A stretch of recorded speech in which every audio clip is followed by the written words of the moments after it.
Don't forget to subscribe and leave a comment on this video saying I subscribed. Let's get into it.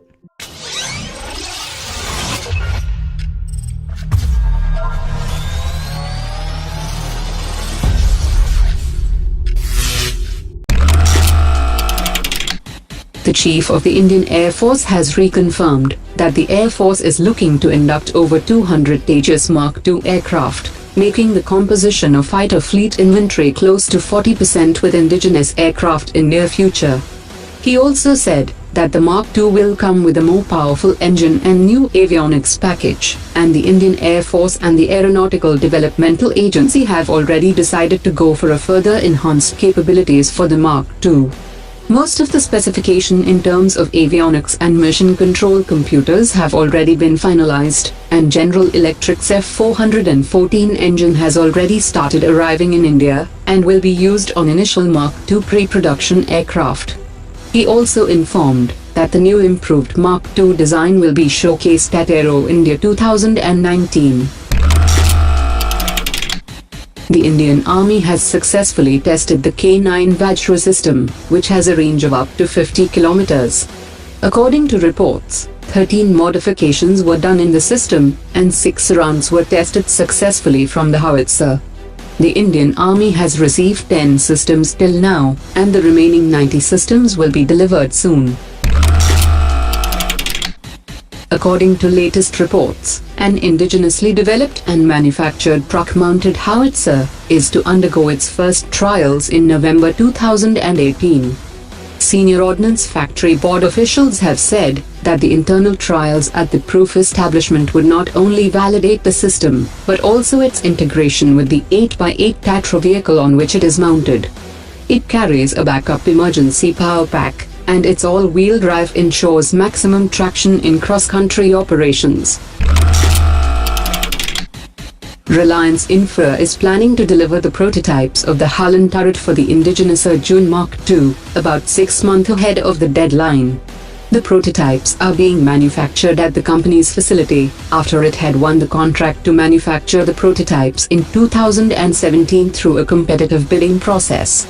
The Defence Acquisition Council gave the green signal for the 6,600 crore rupees procurement of 118 Arjun Mark II, and this will be in addition to the previous order for 124 Mark I tanks that are currently being manufactured by Heavy Vehicles Factory in Chennai.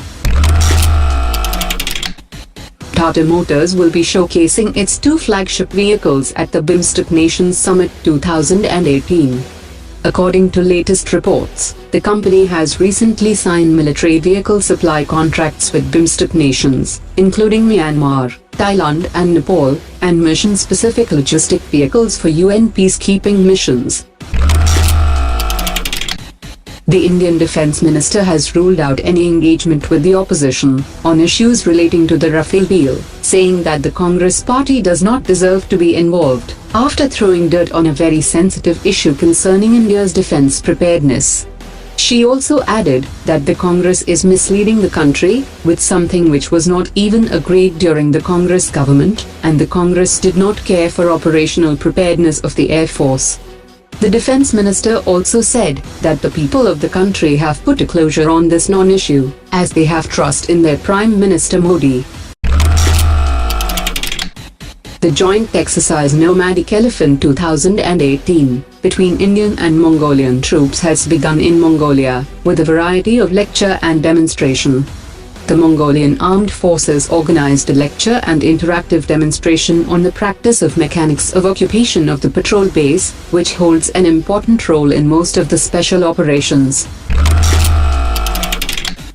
A week after the successful 2+2 dialogue in New Delhi, India's National Security Advisor Ajit Doval is in Washington, and he held meetings with top officials of the Trump administration, during which they discussed the future direction of the strategic Indo-US ties.